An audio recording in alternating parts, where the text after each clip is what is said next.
This is the Season 2 Hellfire Gala Dev Vision Volume 5, the newest release here for Marvel Rivals, talking about Season 2. Let's dive into it. New heroes, new maps, and new team-ups. Let's go. After the intense Eternal Night saga and the defeat of Dracula, Emma Frost has prepared a lavish celebration, inviting everyone to don their best attire and venture to the mutant heaven of the living island Krakoa. Awesome. All right, cool. This is stuff we already found out from yesterday, but looks like Emma Frost coming to the game. Brand new map in Krakoa, which is like Magneto's mutant island, if you guys didn't know, where Magneto and all of his villainous mutants, you know, whether you want to believe they're villains or not, that's up to you to decide, but that's where they chill out. For the annual Hellfire Gala. But as we all know, heroes never truly get a peaceful vacation. The uninvited Ultron has crashed the party, and the attending heroes must spring into action to protect Krakoa's greatest treasure from his grasp. Wow, sounds like it's going to be a shit party. Thanks a lot, Ultron. Is a formidable Vanguard, a master of telepathy and a shining diamond on the battlefield. Hell yeah. So, Emma Frost coming out as a Vanguard. We kind of had a feeling she would be a Vanguard. I talked about this yesterday, but this does give a nice opportunity for people who want to play a female Vanguard, like a really tough Vanguard character who is also female. It gives them an opportunity to do that. I think it is very important that we get this representation in the game. However, I will say, and I've seen a lot of discourse about this, I don't know how everybody feels about it, but for me, personally, I don't really care, but it seems like a lot of people are getting tired of seeing white women with blonde hair, since we just had, we had Cloak and Dagger already. We have Sue Storm as well, and there's one more I'm spacing on. But anyway, Emma Frost, another one. White and blue outfit, white woman, blonde hair. A lot of people are getting pissed off about that. But dude, I mean, this is what the characters are, right? So it's not just that they're just choosing to implement characters that look like this. They also are, like, choosing characters that are the right fit for the game. And I think adding a new Vanguard was absolutely the right fit. It is the least popular role by a long shot. So I think it's important to make sure that we have as much diversity in the Vanguard role as humanly possible. She can adeptly utilize her telepathic and diamond abilities as the situation demands. Nice. Standing at the forefront to shield her allies and obliterate her foes. And she's a tough bitch, got it. Stay tuned for the exciting updates in Season 2.5. In Season... is that a teaser for potentially Ultron coming out as a playable character? I feel like no. I still feel like no. But potentially, maybe. You know, they saying... Stay tuned for the updates in Season 2.5. That means like a month from now, 6 weeks from now, or something like that. We'll hear more about Ultron. But with him being the villain, can he really become a playable character in the same season that he is like the main villain? I don't know. Season 2, we will introduce the first adjustments to team-up abilities. Welcoming new team-ups. Whoa. Welcoming new team-ups. All right, let's go. Okay, so this is the old stuff. This is what we already have, at least as far as I can tell. Let's see. We've got a...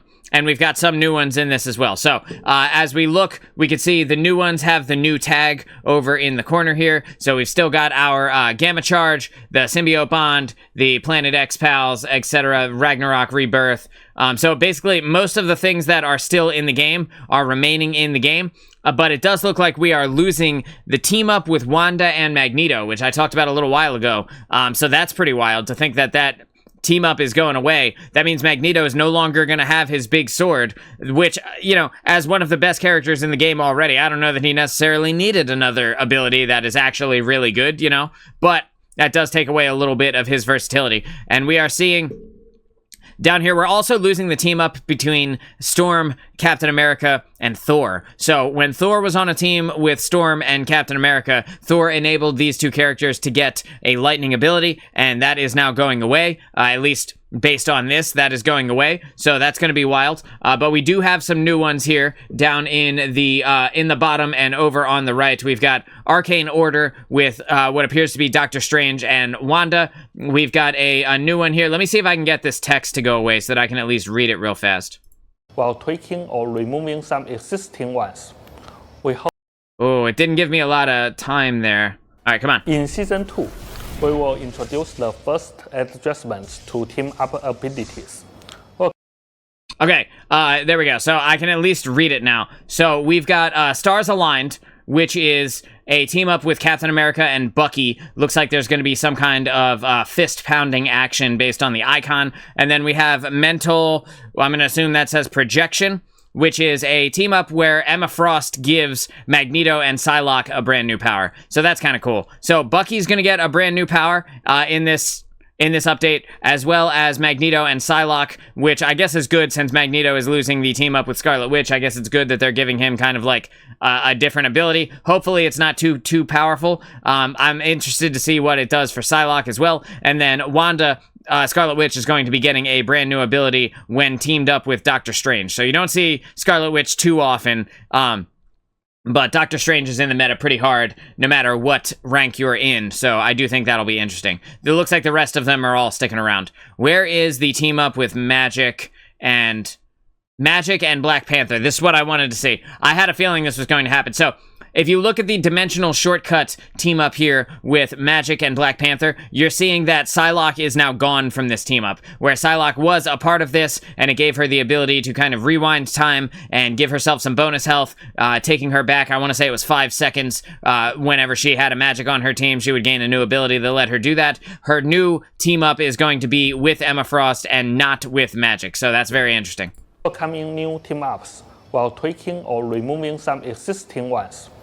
We hope that these dynamic changes will enhance our heroes and gameplay environment with even more thrilling experiences. All right, cool. I'm excited for that. Roadmap ahead. Let's do it, baby. Let's do it. Since the launch of Season 1, we've been deeply contemplating how Marvel Rivals can continuously deliver fun and engaging experiences for you all. During this time, several discussions on social media have certainly added some pressure on us. Dude, no way. Are you serious? The, social media has pressured you into doing things? I'd have never guessed, bro. What with all of the loud voices angrily shouting into the void every single day. You know, I do feel a little bit bad for the devs who have to deal with this all the time. You know what I mean? These people who are just trying to come to work and do their job. Meanwhile, there's some schmuck with 3 followers on Twitter just absolutely calling them out, probably sending them nasty DMs and stuff like that as well. You know, so I do not envy any developer in any game in this this day and age where the general public and their absolute insanity can be sprinkled into your life no matter where you are, what time of day it is, where, like, what you do. You know, like, you could be a sound designer and you'll still get some guy adding you on Twitter being like, if you don't fix this, I swear to God, I'm gonna come to China. Like, this is the shit that game developers deal with every single day, so I do not envy them at all. To keep the game as exciting as it has been since December, to a certain extent, we agree. Upon reflection, we believe the core mission of Marvel Rivals should always be to fulfill everyone's fantasies about Marvel superheroes. I gotta respect that as well, dude. The fact that they are, like, yes, they're giving in to some of the pressures that have been placed on them by social media and various people with loud voices. The thing is, like, the game still has to be A, fun, and B, fulfill on what these actual hero power fantasies would be. And it doesn't have to be extremely competitive. This doesn't have to be the next esport of all time, you know? Like, there are a lot of esports already. I know they want to have their esport scene, and I do think that that is a good thing for them to do for the game overall and will help with the livelihood of the game long term. But I think the more important part of all of that, the more important thing that they focus on is making sure that the game is A, fun, and B, you feel like the character when you're playing the character. So whatever changes they make, and we haven't dove into them yet, but we will go through all of it in just a bit here. Whatever changes they decide to make, I hope that they focus on making the characters really good, really fun, and engaging to play, because that will get more people playing, more than, you know, balancing whether it's from the top to the bottom or from the bottom to the top. It doesn't matter. Having the game be fun is the most important thing, and I think we can all agree on that, right? But what does that fantasy entail? Is it controlling multiple heroes simultaneously, or providing heroes with diverse experiences that transcend competitive boundaries? Yes. We've been exploring modes internally, and when the prototypes are well defined, we will unveil them as special event game modes. Of course, I do think that the addition of new modes will be a big deal. The thing is, though, we already don't have that many maps. So if they do introduce new game modes, I would like to see each new game mode be introduced with like a small handful of maps instead of just a single map. When a new game mode comes out, if it has like 3 maps instead of 1 map, then it will make the game mode a lot more fun, I think. Now, I know that's going to be difficult, especially with the cadence that they have previously set out for themselves, but when you release a new game mode and it only has 1 map, you can actually like the map or actually like the game mode and conversely hate the other one, and that can provide a negative experience for the consumer. So I do think that if they're going to put it out, you know, sprinkle a diverse array of maps into when you release a new game mode, and hopefully if they do that, they can, at least we can have an objective thought on the game mode and an objective thought on the map, and have those two things be separate. Whereas if you release just one game mode, like a new game mode and only one new map, all of how we feel about both of those things are going to be mashed together into that critique. So because of that, I think it's important. I think it's important to diversify the maps that we get.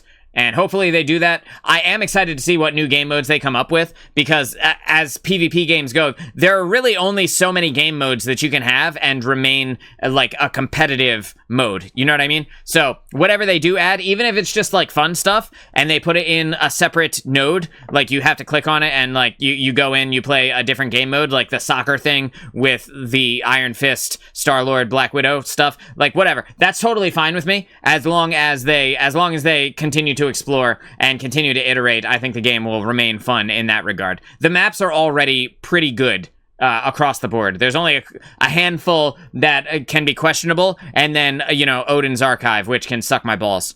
That remains the fundamental dream, to integrate even more exciting Marvel heroes into Marvel Rivals. Hell yeah. Intensive internal discussions and thorough evaluations, we've decided that starting from Season 3, the seasons will shift to a 2-month format. What? With the new heroes debuting each month. What? Nuh-uh. Get out of here, dude. Get out of here, bro. They just said, like, at the release of Season 1, they said, look, we're going to release 2 new heroes, 2 at the beginning of Season 1, and 2 in the middle of Season 1 at the Season 1.5 patch, right? And that was a 6-week gap in between those. Like, now they're saying, not only are seasons going to be shortened by 33%, they're going down from 3 months down to 2 months.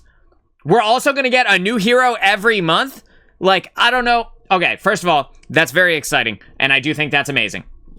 I have mixed feelings about this, right? So, I do think that's incredible. I think, hell yeah. You know, the consumer in me is like, let's go. That sounds great. Keep releasing new stuff. This will constantly give me new things to talk about, new things to be excited about, just like they're saying, right? But also, can you keep that up long term? And that's really the hard part, you know? That's what it comes down to. Like, can you actually sustain that for however many months and years to come, knowing that, you know, it's going to be incredibly difficult a year from now to continue releasing a new hero every single month.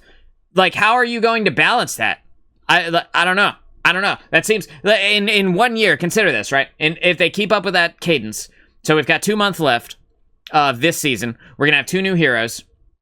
So we're going from, what was it, like 33 to 35 in Season 2, right? And then we're getting a new hero every month, which means that by the end of, let's say, 9 months from now, we will have like 45 heroes in the game all of a sudden, up from like 30 when the game launched. That's kind of crazy, dude. When you think about 1 year after launch, like essentially raising the number of your cast by a full like 40% or something like that, that's insane. I don't know if they can keep that up long term. That seems unlikely. All right, let's keep going. Additionally, rated systems will be adjusted accordingly, and we will provide detailed insights before the launch of Season 3. With our goal of keeping the audience's excitement alive, just like our opening month, the real adventure with Marvel Rivals is just beginning. That is exciting. I am stoked about that. It seems like a lot of content, though. After thorough testing and analysis of backend data, we've identified that the current mission system design lacks clarity in guiding players on how to earn chrono tokens through gameplay. This has resulted in some... Hang on, dude. All right. I know that they're looking at the back-end data for this. However, the missions are pretty easily defined. It's very simple to understand. Most of the missions are like, play with this hero and do what this hero does, and they give you like 3 or 4 different heroes to be able to do it with, and then you complete the mission by just playing the game. I think that's pretty easy to understand. I want to know if you guys are having trouble understanding the missions and what you should be doing to earn chrono tokens. Please let me know so that I can make content around that a little bit. I feel like if you are having trouble figuring out chrono tokens, you maybe have never played a game before. I don't know, dude. It's not that deep, bro, in my opinion. Some active players being unable to fully claim all rewards from the Battle Pass by the end of the season. To address this issue, we are implementing weekly missions alongside the existing daily missions and challenges. While the total number of chrono tokens available will remain unchanged, we've rebalanced the distribution of points across daily, weekly, and challenge missions. This adjustment aims to provide players with a smoother expectation of the chrono tokens they can earn through regular logins and gameplay.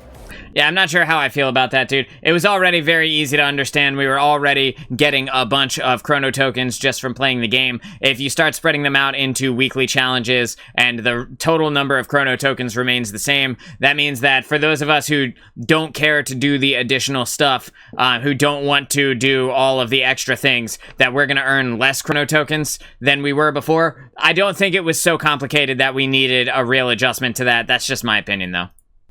Ensuring that active players can successfully acquire all Battle Pass rewards by the end of the season.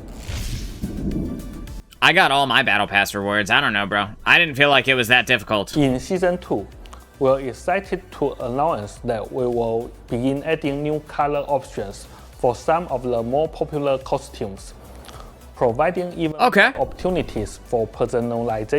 All right, that's kind of cool. All right, so we've got let's just back it up to the Psylocke skin here. So we've got a recolor of the Psylocke skin, the exact same skin, just a little recolor. You know, this one is kind of white and purple instead of the gray and purple that we've got over on the side. That one looks fine. And then we'll just fast forward a little. This Luna Snow skin. This is the one that you buy from the store currently. This is the recolor. Again, I think it looks fine. They just can't make these too expensive. If they make these skins, these recolors too expensive, there's going to be a lot of community backlash. And I think to avoid that, you just make these the standard 600 units or whatever the normal skins are. And if you own the other color of the skin, it should probably be less expensive to buy the recolor as well. Because you have to buy this, I'm pretty sure you have to buy this in a bundle, which costs like 1,600. Whereas if the recolor is only 600, but it doesn't come with the stuff from the bundle, I don't know, you might get some backlash about that too. I do think they look cool though.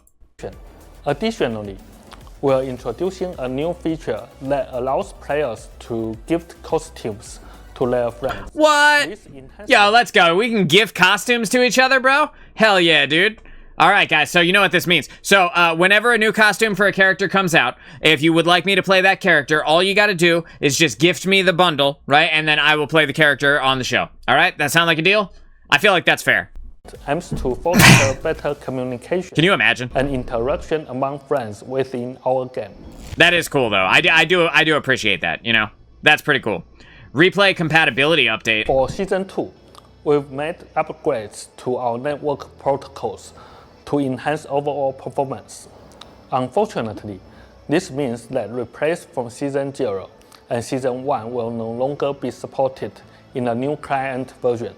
All right, for those of you who don't know, replays disappearing at the start of a new patch is nothing new. Like, at the start of a new patch, in basically every game that has this, the replays from before that, they disappear. That's just how it works. Like, they can only hold so much in their servers in terms of what you can go back and rewatch anyway. If you didn't know about this, this is totally normal. This is not new. If they do increase how well you can use the replay viewer, that's awesome.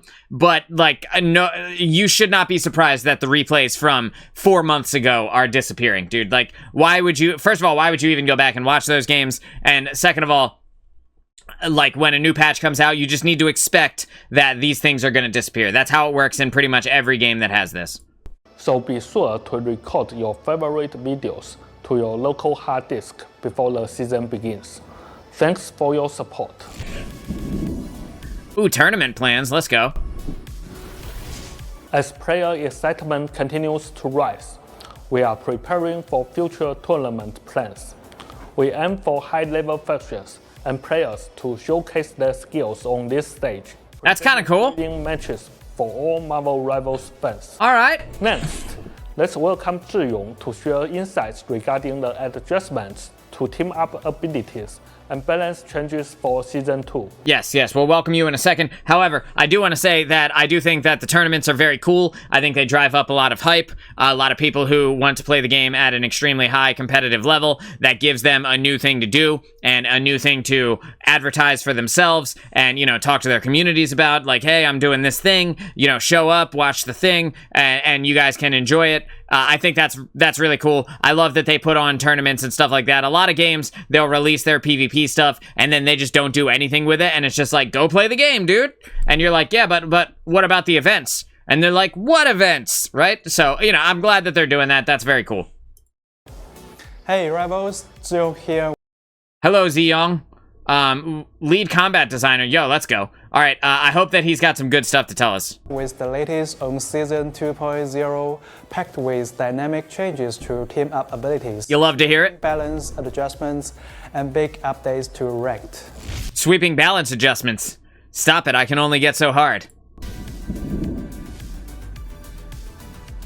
All right, dynamic evolution. Past seasons, we've been thrilled by your overwhelmingly positive feedback on our team-up abilities.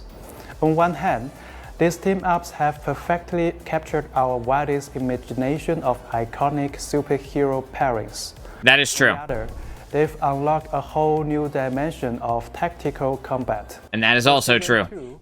I will just say, I just want to talk about this real quick. The team-ups are not really in any other game. We haven't seen something like this in new age gaming pretty much ever. So the idea of team-ups is really cool. It almost harkens back. So back in the day, when I was a kid, right, there used to be an arcade game that was like The Simpsons. It was like a side-scroller Simpsons like fighting game. And you got to play as one of the cast of The Simpsons, you know, Bart or Lisa, Homer or Marge. I'm pretty sure you could not play as Maggie, although that would have been funny. But anyway, so each one of them had a different team up depending on who they were playing with. So like if you were Marge and someone else on that you were playing with was Bart, you would have like a team up, right? You would have something that you could do. I want to say it had something to do with a vacuum too. Like Marge like threw him with a vacuum or something like that. I can't remember exactly. But anyway, so that was like the first iteration of team-ups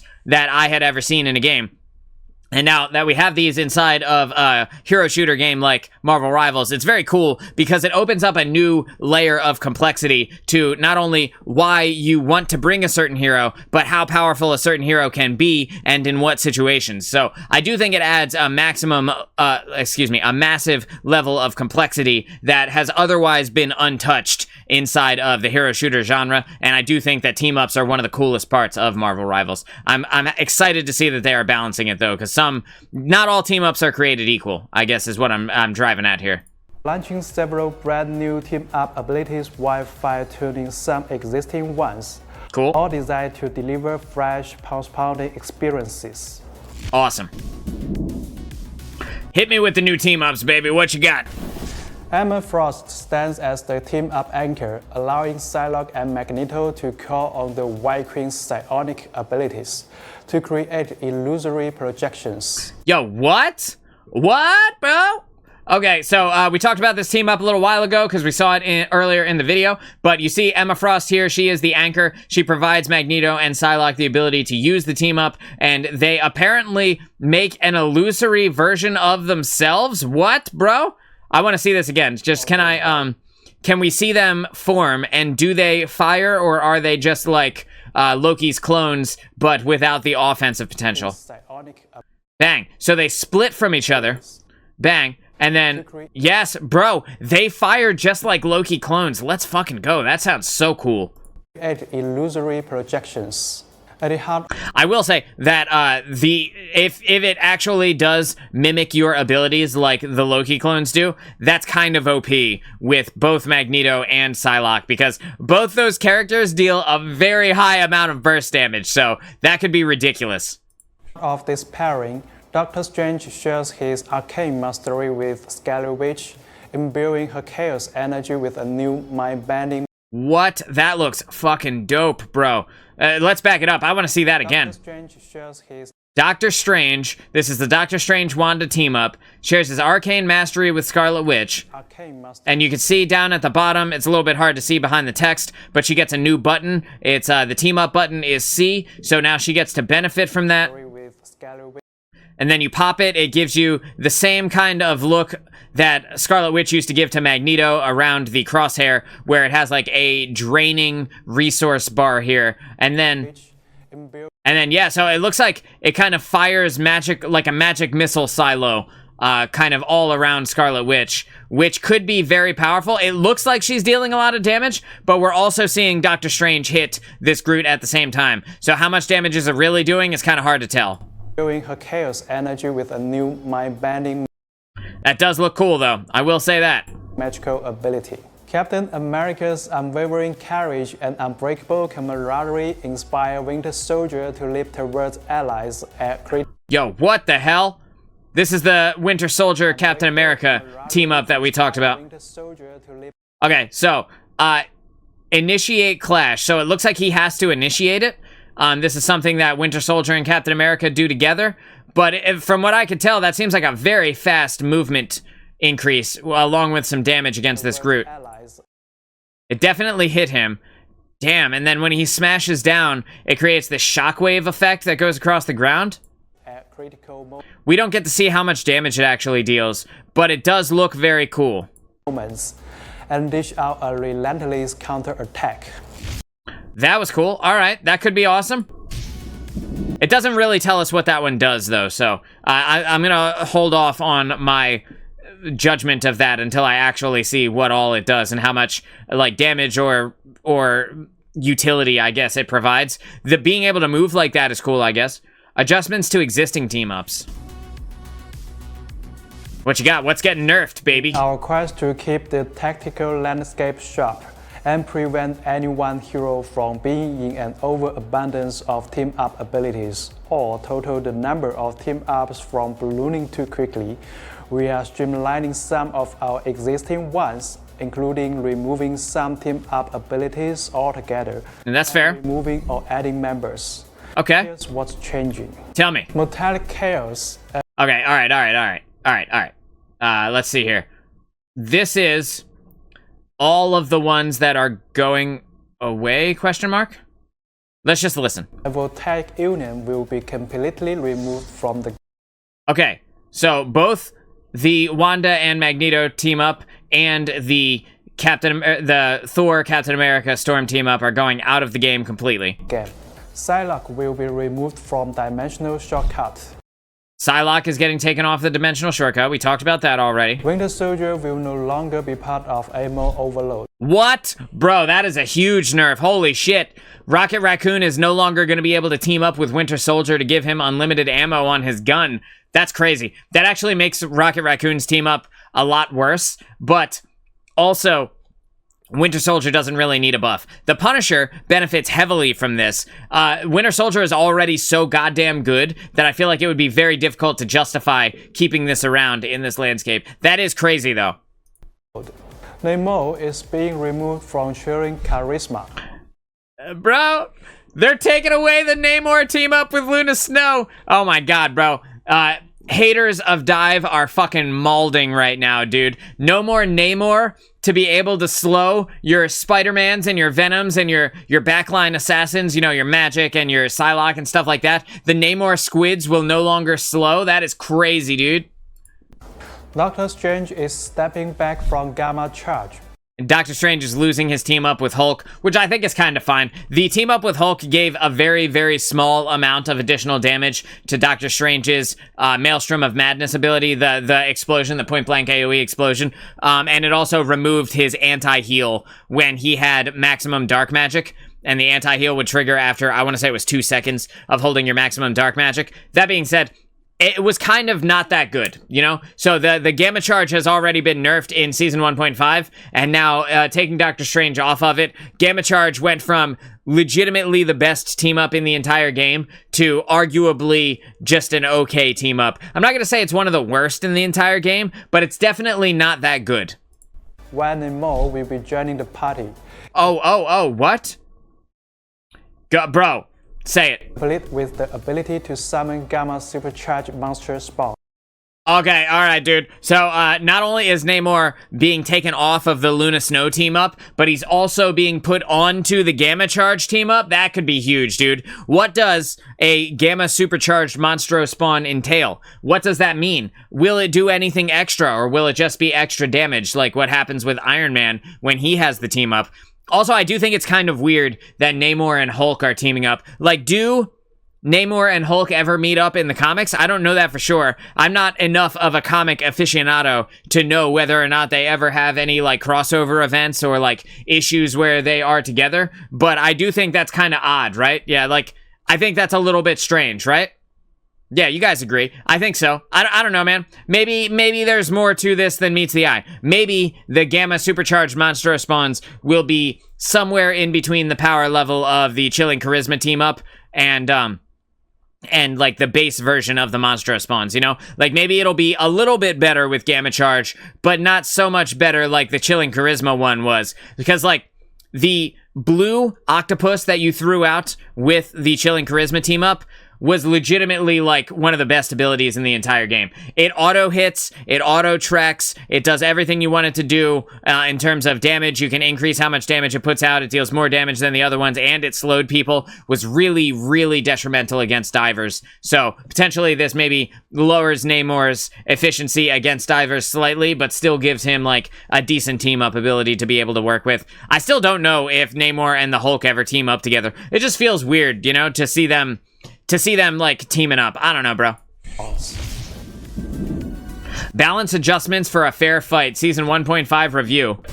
As Season 1.5 comes to a close, our analysis backed by community feedback, epic battles from top-tier players, and hard data reveals that our roster and lineup choices have remained dynamic and diverse.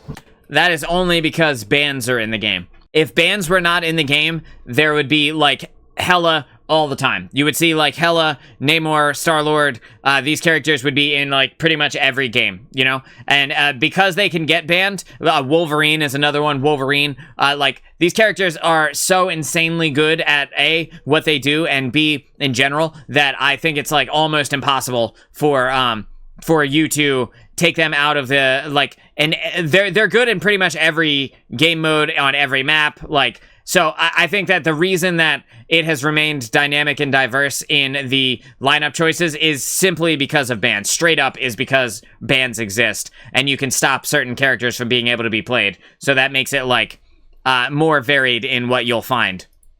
Consider the strength of shields combined with the mighty duo of Groot and the Thing in the triple Vanguard lineup. I don't want to see triple Vanguard lineup.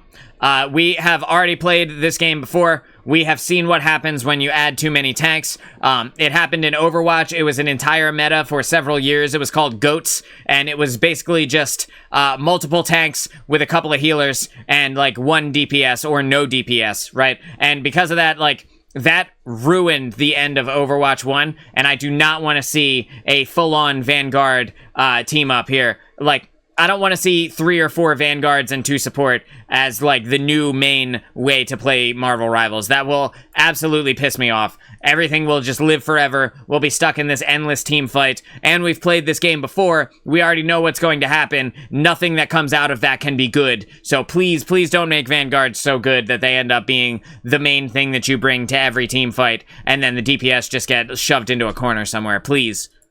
With Magneto's damage and up, this setup gains increased initiative on flanks and enhanced pressure capabilities. It does. Moreover, A pair of control-driven ultimates abilities synergizing with Magneto's out against standard double Strategist lineups can deliver staggering burst damage. That is true. Enemy healing and securing a pinpoint KO. Yes, and while that does happen, it's happening less and less often the lower in rank you get. So you need to understand that, like, while certain players can absolutely pull off a Groot combo into a Magneto ultimate that ends up securing them the kill on people either inside of a support ultimate or on the support themselves who is actually utilizing the ultimate, while that does happen, the lower in skill you get, the less often that shit comes up. So, like, you got to be really careful about making the tanks too powerful. Then there's the dynamic pairing of Groot and Winter Soldier, where every move counts. Yeah. Whether Winter Soldier's mechanical arm reels in full... Yeah, dude, like, Groot and Winter Soldier is ridiculous, because you can use the hook, you pull people in, and then Groot just throws up the wall behind them, which isolates them from their team and makes it so that they can't leave, right? And then the same thing with Groot's ultimate combined with Winter Soldier's ultimate, you can get a ridiculously huge amount of value out of that, and everybody that dies inside of that is just going to reset Winter Soldier's ult again, so, and then he gets to go again and again and again, and, like, that can be really oppressive as well. For Groot's rapid wall barricade to cut off enemy vision and healing, or Groot unleashing his ultimate while the Winter Soldier utilized the splash damage from his main weapon that too to rapidly chip away a health. Yep. Before finishing off enemies with his own ultimate. I literally just talked about that. Strategies are as visually mesmerizing as effective. Yes. Not to mention our classic pairings, Hela and Loki, Adam Warlock and Star-Lord Mantis, yep, and Hawk and Doctor Strange. That's true. Each of which continues to prove their competitive might. This is exactly the kind of diverse and dynamic roster we love to see. Well, that's good. And we are committed to preserving each hero's unique flavor and potential. Well, good. I mean, that kind of felt like, that section kind of felt like a nothing burger a little bit. They were just like, hey, you know how you can combine things in the game? Well, we like that, right? That whole segment right there just felt like that. And look, dude, we like that too, but did it really need a segment in the dev vision? I don't know. Balanced roadmap for Season 2 and Season 2.5. Let's do it. Hit me. Next, let's talk about some of the adjustments coming in Season 2. Let's talk about We it. are aware that some heroes have been struggling to find... Oh yeah, which heroes do you think? Which heroes have been struggling? The same ones that have been struggling since the game released? their place in the broader battlefield, such as Penny Parker, Yep. Scarlet Witch, Yep. Mr. Fantastic, You bet. Black Widow, Absolutely. Rocket Raccoon, and No. lovable Jeff the Legend. No, no, no. Rocket Raccoon and Jeff the Landshark don't need anything. Leave them alone. Leave them alone, dude. They are already very good. Jeff the Landshark needs to be not that good. Rocket Raccoon needs to be, like, good if you play him to a higher level, right? Like, if you're playing Rocket and you understand how to utilize his kit when combined with other characters' kit, you can do a ton of work. If you're playing Jeff the Landshark, he is already extremely, extremely annoying to have to kill, and he can get away and live for a ridiculously long time. Like, and also, his beam requires no actual aim. You just kind of spray it and it hits everything, and it's really good, which means that Jeff can't be that good. So, like, please don't buff Rocket and Jeff. The rest of them I agree with, though. Shark. To bring more balance and endless tactical possibilities, we will be fine-tuning their strengths via team-up abilities or general balance adjustments. Cool. Note that these rebalances demand time for proper calibration. Sure. So you will see updates rolling out in both Season 2.0 and Season 2.5. That's fair. Now, That's totally fair. Talk about some of the adjustments coming in Season 2.0. I thought we were already doing that. Penny Parker will receive a buff, while Captain Nice. America, now a new team-up anchor, steps up his competitive edge. Meanwhile, when you say that, you say that Captain America steps up his competitive edge. I just want to make sure that you're not just saying Captain America is going to get a team up, and because he has the bonus from being a team up anchor now, he's going to be better. Like, I don't want Cap to not receive a buff to his base kit just because you're buffing him with the team up. So please, if you're going to adjust Cap, make sure that you adjust his base kit as well as giving him something on top with the team up, because otherwise you're just getting Captain America being as good as he already is with nothing else. You know, that's not really a buff as much as it is a contingency buff. You know, if this, then this, as opposed to he gets this, and also if this, then this. You know, that's what we want to see. Doctor Strange will see a slight nerf to his offensive power. Oh, we're nerfing Doctor Strange again? That kind of sucks. Offset by improved survivability. You just nerfed his survivability, though. Wait, like, you just nerfed his survivability in Season 1.5, you took away 50 health from him, so now, like, you're gonna nerf his damage output? But instead, you're gonna, what, give him his 50 health back? That sounds kind of stupid, bro. Just leave him alone. Like, if you reduce his offensive capabilities, it's gonna have less times when he can pop off. Like, the offensive capabilities is not the problem. You know, Doctor Strange is a good tank overall. I don't know. I just kind of don't want to see him messed with too much. I don't think there's anything wrong with him necessarily that really needs to be fixed. For the Duelists, expect Scarlet Witch and Winter Soldier to debut brand new aggressive team-up abilities. Yeah, we saw that. I do hope Winter Soldier receives a balance, though, like on a downward trend. Winter Soldier is a very, very strong character. He could definitely use a balance down slightly. I don't want to get crazy with it, but a little bit, you know? I talked about this yesterday, but I think removing the amount of infinite resets that he can get and putting a cap on it for his ultimate, I think is a good place to start. Accompanied by buffs to heroes like Mr. Fantastic and Moon Knight. I do agree with the Mr. Fantastic buffs. I don't know that Moon Knight necessarily needs to be buffed unless you're just fixing his ultimate and making his ult more lethal. That is the part of his kit that needs to be buffed. Moon Knight's neutral game is kind of fine. You kind of don't want a character that does not require you to even aim at the person that you're fighting against to be so strong that, like, you buff their neutral game and then they become even better. Like, remember that he doesn't even fight the person that he's fighting. He fights an Ankh on the floor or wall, and the person happens to die if they're standing in it. So let's just keep that in mind while we're buffing Moon Knight. Finally, Strategists. We are set to enhance Rocket Raccoon's team utility. At the same time, to prevent battles from dragging on courtesy of Loki's regeneration domain and Adam Warlock's soul bond. No, stop it. Stop. Do not nerf regeneration domain and soul bond. These things are essential to these characters. Please don't nerf regeneration domain and soul bond. We need those.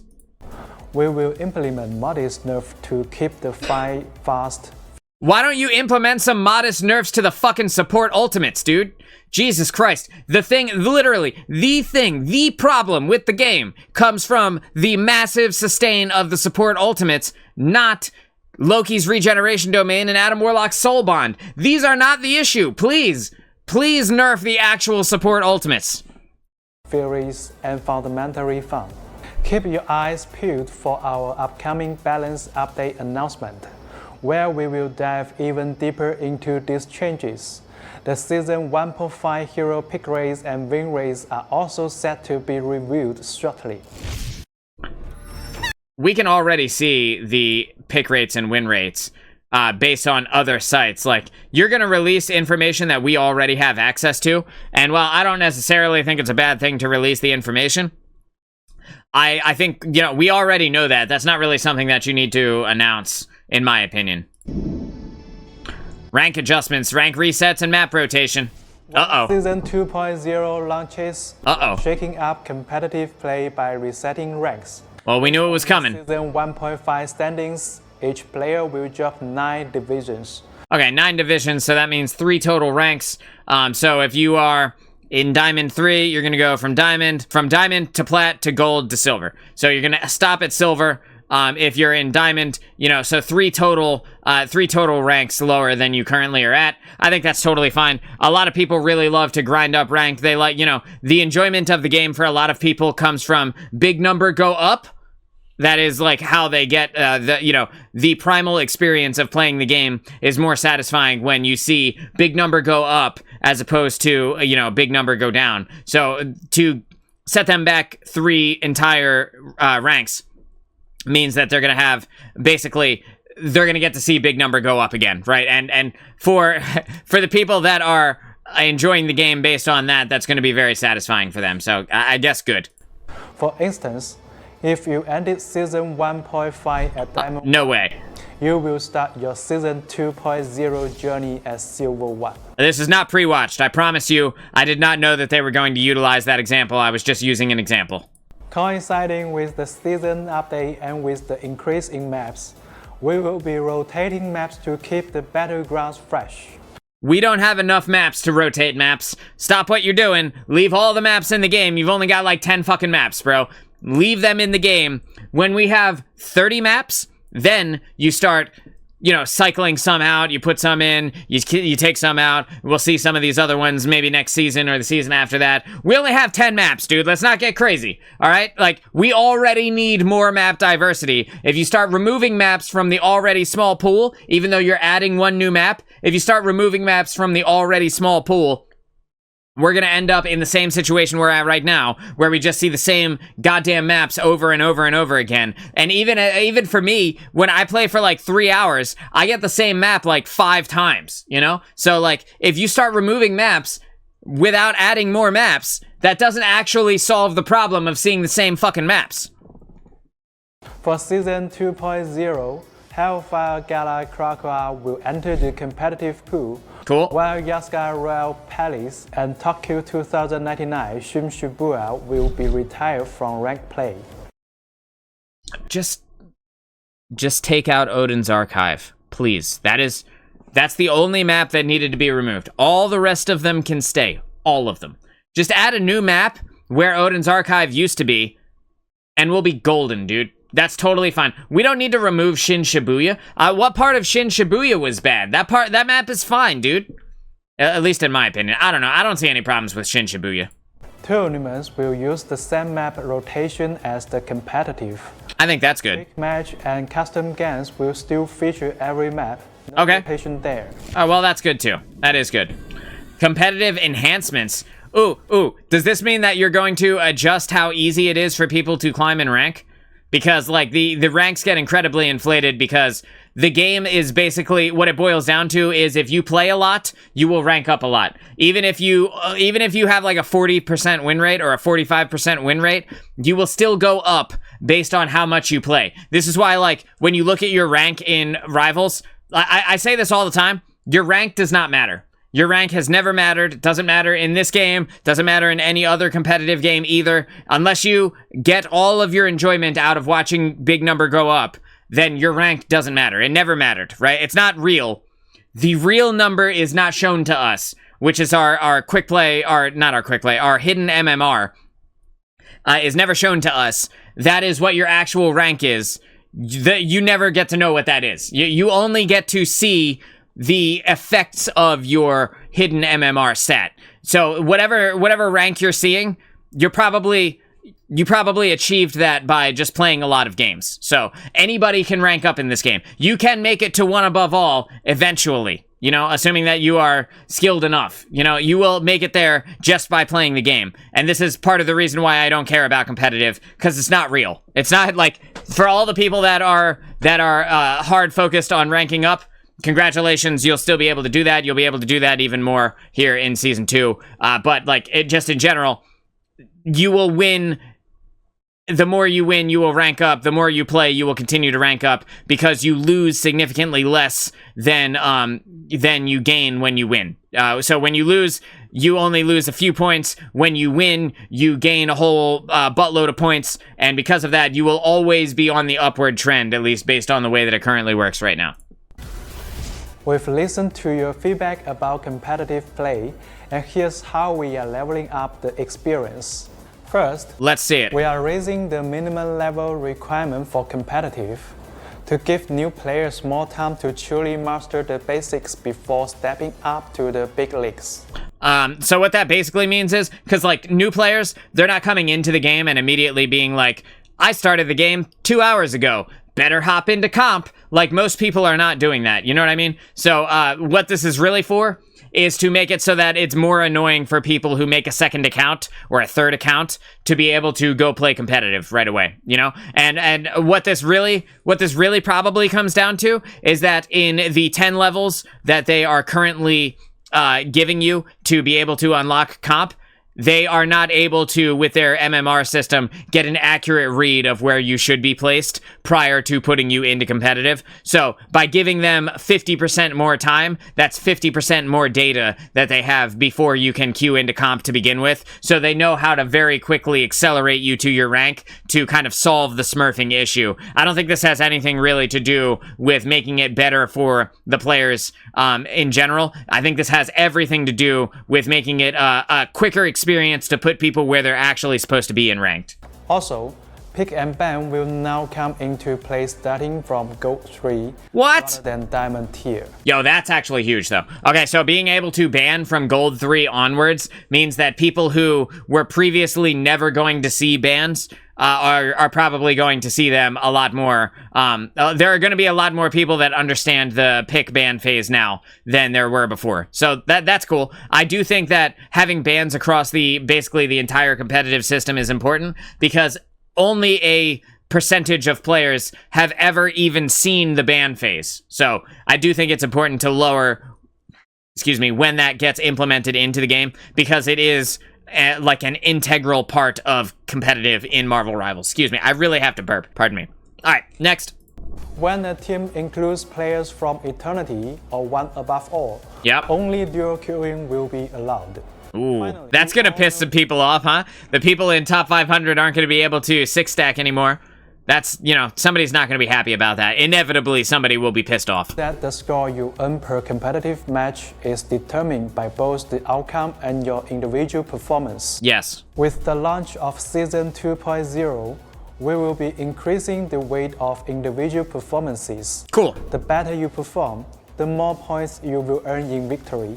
Good. The fewer points you will lose in defeat. Good. So, essentially, just like I talked about a minute ago, this is basically them just solving smurfing a little bit faster. What this comes down to is people make extra accounts so that they can go in and try characters that they maybe want to learn, but they only want to learn it in competitive. They don't want to go play quick play on their main account. So they'll make another account, and then they'll go into comp to play on whatever character they want to learn, or maybe just to stomp on people who are in lower ranks. This is essentially just accelerating how quickly they can move you to the rank that you're supposed to be in, so that the lower brackets of the competitive play are less dominated by high-ranked players on a new account.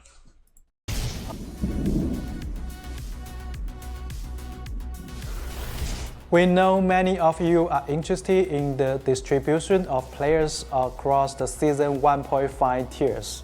We already have this data. Before you say, we're going to show you where people are in the data, where people are in the ranks, we're going to show you the behind-the-scenes data. I got news for you, fam. We have websites that track that already. We don't need your help with it. To satisfy your curiosity, please enjoy this detailed histogram that lays it all out. Okay, so if you didn't already know this, this is a very widely used graphic in the last month or two of Marvel Rivals.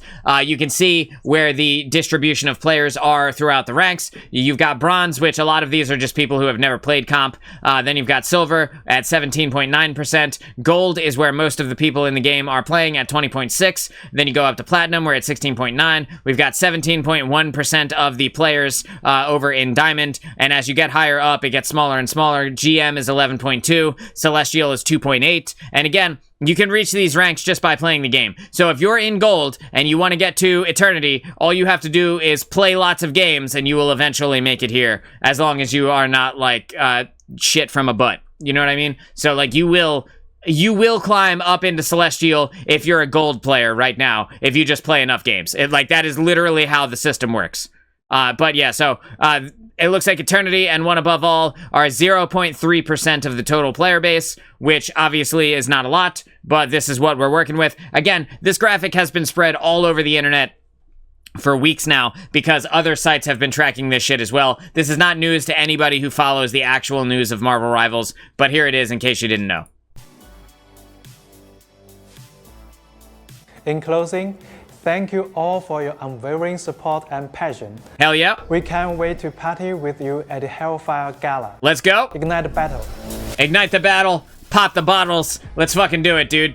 April 11th, Season 2 of Marvel Rivals comes out. I am very excited for that. I want to say thank you to the devs of Marvel Rivals for releasing this dev vision. It was a very good video, and I think that there's a lot to look forward to. A lot of cool stuff coming in Season 2. W's all around, dude. W's all around.